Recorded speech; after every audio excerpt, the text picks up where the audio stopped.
سلامونه دوستانو، خدای دې وکړي چې روغ او جوړ اوسئ. غواړم چې په نننۍ ویډیو کې د افغانستان د کرکټ د برخې یو مشهور لوبغاړی محمد نبي اساخیل په اړه باندې تاسو سره لنډ معلومات شریک کړم.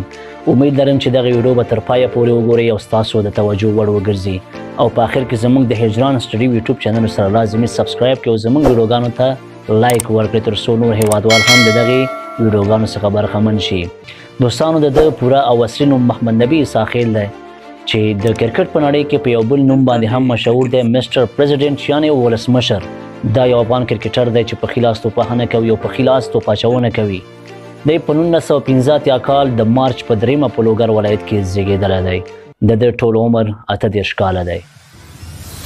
په هغه وختونو کې د جنګونو له امله د هغه کورنۍ کوزې پښتونخوا یعنې پاکستان ته کډواله شوه او هملته یې په 10 کلنۍ کې د ارشد اکاډمۍ څخه خپل د کرکټ سفر پیل کړ او د افغانستان لپاره لومړی 50 اوریزه لوبه په 2009 میلادي کال کې د اپریل په 19 سکاټلند خلاف وکړه. خو 60 اوریزه لوبه د افغانستان لپاره په 2010 کال کې د فبروري په لومړی تاریخ د ایرلند خلاف وکړ.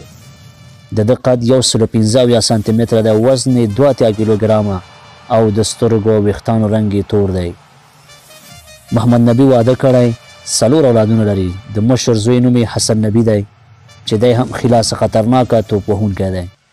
کشر زوی بیا روخان خان نومیږي. د محمد نبي د خوښې لوبغاړی د پاکستان پخوانی لوبغاړی انضمام الحق دی او د خوښې ځای د سفر لپاره هندوستان او دوبۍ دی چې اوس مهال ژوند هم په دوبۍ کې کوي.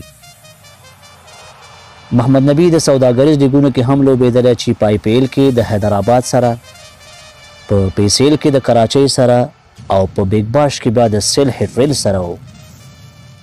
همداسې محمد نبي څو ځلې د افغانستان لوبډل مشر هم پاتې شوی او د افغانستان لپاره یې په 3 نړیوالو جامونو کې استازیتوب کړی. د محمد نبي په نوم دغه لوی ریکارډ دی د افغانستان ټولې تقریبا 158 اوریزې لوبې کړي چې په هغې کې په 2 لوبو کې 9 لوبېدلی او نور ټولو 156 لوبو کې لوبېدلی. محمد نبي د افغانستان لپاره 3 ټیسټ لوبې کړې، ټولې پکې 33 منډې جوړې کړې، 8 ویکټې یې اخیستې، 156 اوریزې لوبې کړې چې 3208 منډې لري او 162 ویکټې اخیستې، 119 اوریزې لوبې کړې، 1825 منډې پکې جوړې کړې، 80 ویکټې اخیستې. همداسې په IPL کې 19 لوبې کړې، 180 منډې جوړې کړې او 14 ویکټې اخیستې. نو ملګرو، ویډیو تر دې ځایه پورې وه.